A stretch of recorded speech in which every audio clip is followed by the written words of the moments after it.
Okay, it's Tom, day 21. I gotta be honest, today it's a little bit sore.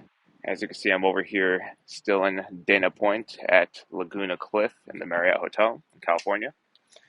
But I'm extremely sore today, which is troubling because I don't have protein to pick this shit back up.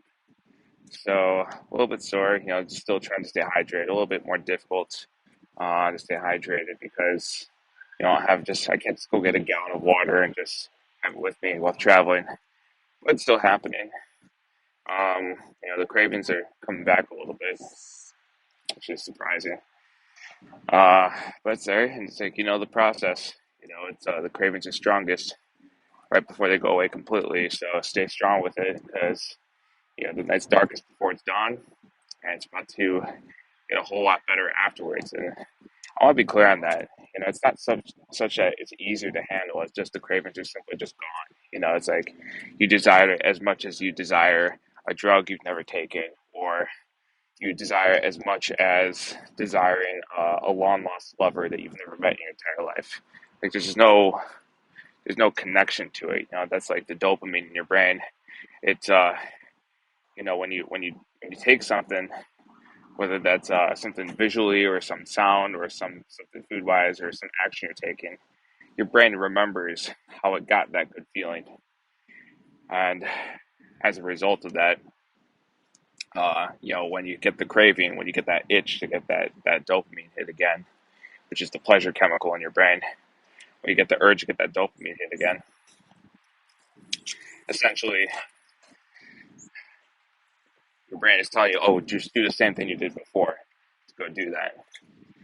Which the implications are actually really cool because you can actually go make it automatic for your brain and for your body to do things that you're supposed to do for your goals simply by getting the dopamine circuits hooked up to those things.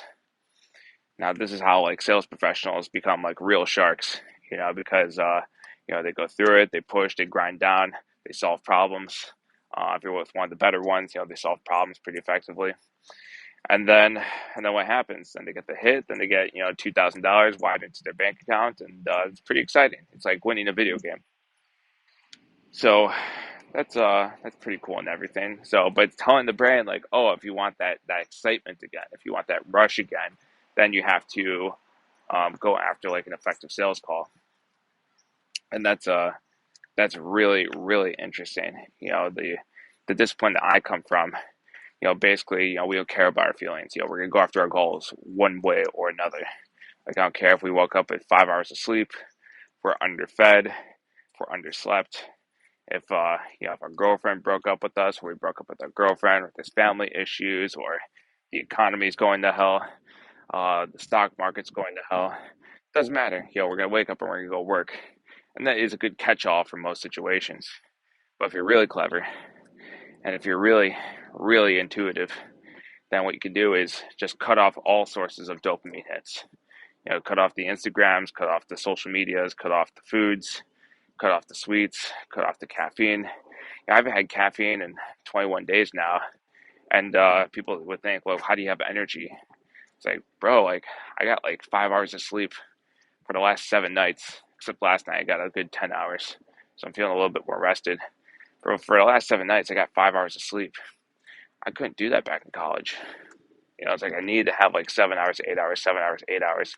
But then again, my diet was just absolute trash, and I was drinking coffee. So caffeine is not a necessity. Your body has sufficient energy to go put itself together. So if you could cut yourself off from things like caffeine, anything that you think gives you energy, basically you could get your brain and body hooked up to the things that matter most to you.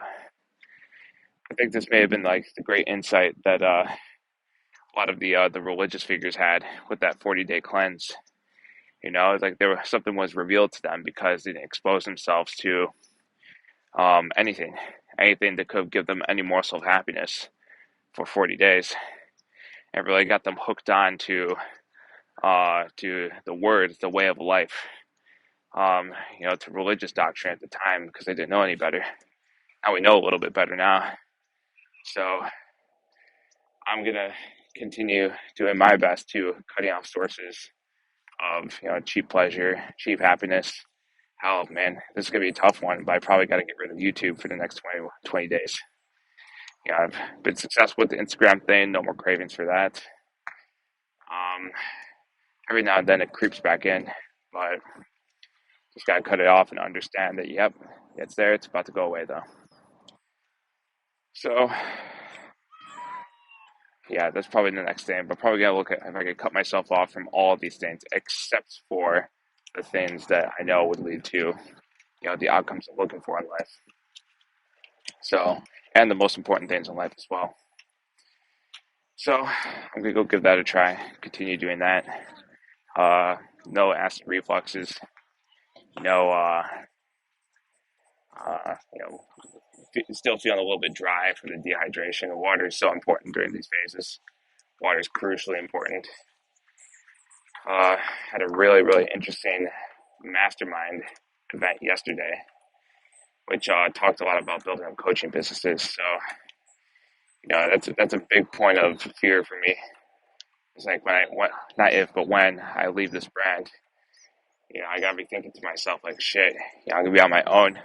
There's not been many times in my life where I've actually done something which is for me. I've been an excellent ambassador of, essentially taking someone else's message and amplifying it. Being a good ambassador for it, being a good representative, and that's what's put me in positions like this. But this is the first time where I have to be an ambassador for myself, so it's completely terrifying.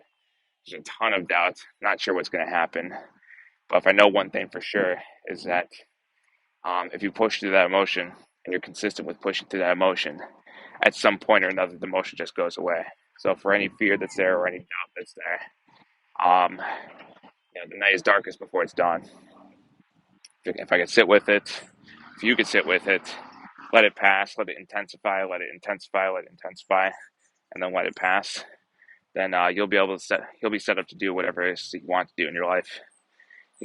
Fear is just temporary, anxiety is just temporary, hunger is just temporary, cravings are just temporary. When your body realizes it's not, those emotions are not serving the purpose which they're intended to, which is, for fear, it's to get away from the scary stimulus. For anxiety, it's to be able to handle yourself when in the presence of that stimulus. With hunger, it's so that you eat. With cravings, it's so that you can get whatever your brain is naturally hooked up to for pleasure. When you let those pass, the brain and body realizes that there's not much more utility for that. It's actually very expensive to have that, have those emotions on, and then they pass away, and your body hits new equilibrium. So that's what I'm looking forward to. I trust that. I trust myself enough that that's going to happen. All of you should trust yourselves enough to know that that's going to happen for you too.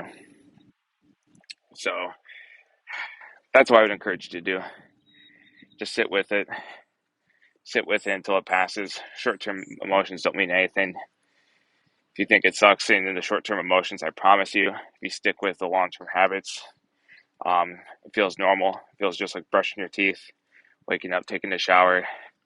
Um, doesn't feel like nothing at all. But at least you're moving in the direction that you really need to be going. So I hope that you're taking that lesson to heart. I hope that you are pursuing your dreams as well, pursuing your goals you set out to actually make a plan for those dreams. And, maybe 5 or 10 years back, you look back at this and you say, I actually did it. So that's it for now. This is Tom checking out on day 21.